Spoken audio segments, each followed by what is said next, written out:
Hey everyone, welcome back to Forward Therapy. My name is Kelly Troutman and I am a certified hand therapist. And today I want to share some ideas for recreatable ways that you can have your patients do fine motor coordination or dexterity type tasks at home. So we know that when somebody goes through an upper extremity injury, whether that's through the hand, the wrist, the elbow, or even the shoulder, their entire extremity is going to be affected. And one of the things that our hands are so valuable for is our fine motor manipulation abilities. And so when we go through an injury or prolonged immobilization, we know that we lose some of those cortical areas that correspond to that extremity. And so we lose some of those fine motor elements that are so important for our activities of daily life. And these exercises can be a great way to help your patients progress, to help them improve their independence in their activities of daily life or meaningful activities, and it can really help people with self-efficacy. So a lot of times as people are going through these prolonged recovery periods, they can start to get a little bit discouraged or feel like they're not making progress or they're still struggling with so many activities at home. So I found that these fine motor type activities are a great way to increase your patients' progression and their self-efficacy and just feeling better about the progress they're making and making them more functional. So let's get into it.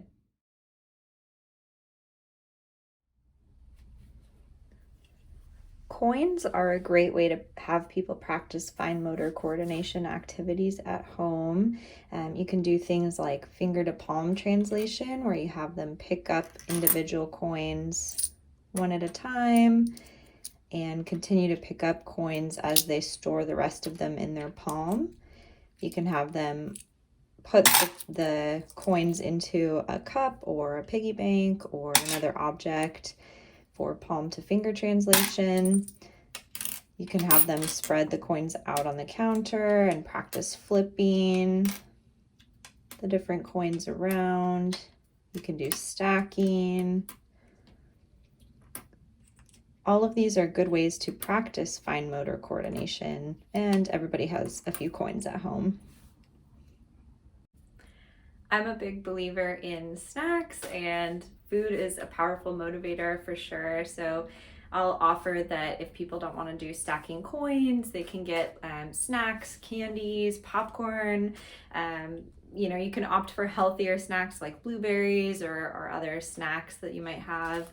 But picking up a few snack items in your hand, storing a few of them in your hand, and then practice putting them into your mouth one at a time while you keep the rest in your hand.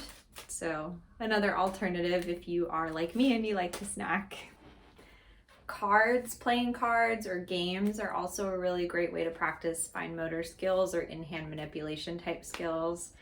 Highly recommend Uno. It is a super fun game and patients can actually play that at home with their kids or their family and actually do something enjoyable rather than, just an exercise.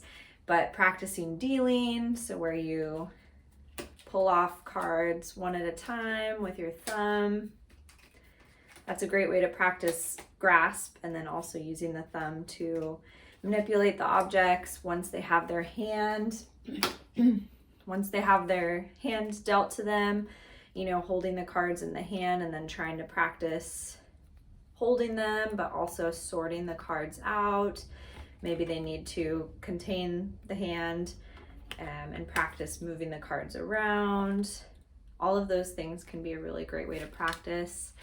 And certainly shuffling is also, good in-hand manipulation skill. If they play cards regularly, they can practice that as well.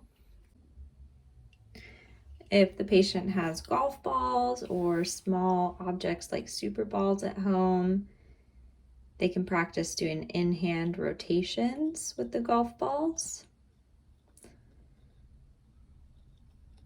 So this is similar to the exercise of the Qigong balls. And practice doing rotations in hand. With these exercises on the right hand, it is easiest to go clockwise, and on the left hand, it is easiest to go counterclockwise. it's a little bit harder to go the opposite way. Other things that you can have patients practice at home that might be a little bit more functional or meaningful for them. If there's somebody that works with a lot of tools, or they enjoy doing handiwork or building things, maybe they want to do a project where they need to be screwing a lot of nuts and bolts together, crafting a model where they have a lot of small pieces they have to kind of hold in the hand and then maybe glue the pieces together, or doing like painting of a model. Things, just daily activities like buttoning buttons or zippers, so they could practice with a shirt that has buttons on it, just practicing kind of that fine motor coordination. Doing things like putting puzzles together, so if they enjoy doing puzzles, they can kind of pull out a few pieces of the puzzle and turn them in their hand and try and fit them into the correct place on the puzzle. If they like to do crafts, you can recommend that they do things like, stringing beads on a necklace, where they hold the beads in the hand and they have to put the string through the beads one at a time. Or they can do things like fabric paint or puffy paint, any kinds of craft projects. Some of the craft stores or hobby stores even have really fun little craft kits for the holidays or for different seasons of the year that you can create little decorations for your house or whatever you like to do. But just anything that has small objects that you have to manipulate within your hand, or rotate or twist or turn in some sort of way, all of those things can be great ways to practice fine motor coordination. So those are things that I tend to recommend for my patients.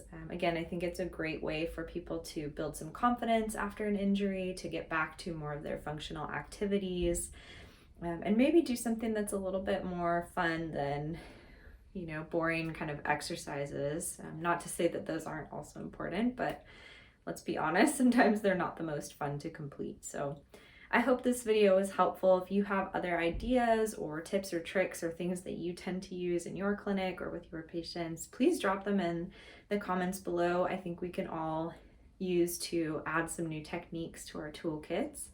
And thank you guys so much for watching. If you have not liked this video, go ahead and give it a thumbs up. If you haven't subscribed, please do so if you would like to continue to follow Forward Therapy, and make sure that you don't miss any more hand therapy related videos. And I'll catch you in the next one.